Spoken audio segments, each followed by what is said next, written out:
Cutting के लिए कौन सा वर्कआउट होना चाहिए और कटिंग में कौन सा वर्कआउट होना चाहिए, इसको लेकर बहुत से लोग ना कंफ्यूज होते हैं। समझ नहीं आती कि क्या जो वर्कआउट कर रहे हैं वो उनके लिए सही भी है कि नहीं। चलो आज इस वीडियो में मैं आपको वो सारी चीज़ें ना डिटेल के साथ बताऊंगा, ताकि इन फ्यूचर कभी भी वर्कआउट को लेकर जिम के अंदर आपको कभी भी कोई प्रॉब्लम जो है ना वो नहीं होगी।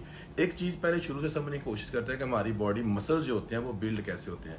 या देखिए हमारा बाइसेप है, चेस्ट है या कोई भी मसल है, तो वो बेसिकली दागों की शक्ल में होता है। जो हमारा रेड ब्लड सेल गोश्त कह लो जिसको रेड होता है, वो दागों की शक्ल में होता है। तो हम वर्कआउट करते हैं, उसके फाइबर टिश्यू जो होते हैं वो टूटते हैं, फिर उसके बाद हम सोते हैं, डाइट करते हैं, प्रोटीन खाते हैं, तो उसकी वो रिकवरी होती है। तो दागे पे दागा चढ़ के वो आपका मसल, ये कह लो, ये कह लो, ये कह लो, कोई भी मसल कह लो, वो आपका जो इस तरह से डिवेलप होता है।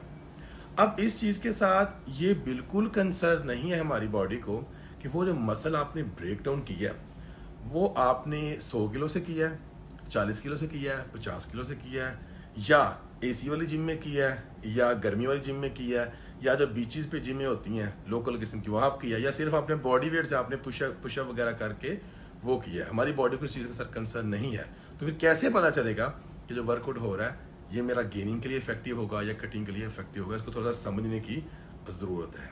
ठीक हो गया।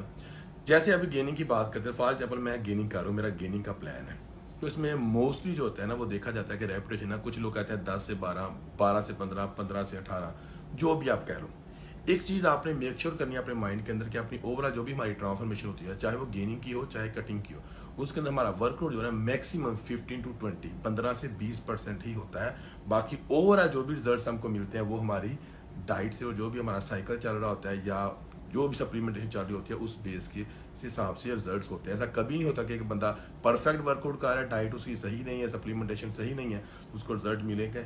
बिल्कुल उसको रिजल्ट नहीं मिलेंगे। ऐसे कटिंग के लिए ही है कि अगर वो ज़्यादा रेपिटेशन करता है, 15, 20, 25, कार्डियो भी करता है, एब्स भी कर रहा है 4, 4, 5, 5 घंटे, तो उसकी बॉडी जो है वो एज एक कम्पिटिटिव बॉडी बन जाएगी। ऐसा भी बिल्कुल नहीं, उसकी बॉडी पतली हो जाएगी, फैट लॉस हो जाएगी, वो सूखा सड़ा रह जाएगा, पर उसका वो टारगेट जो है वो अचीव नहीं हो पाएगा। ठीक है।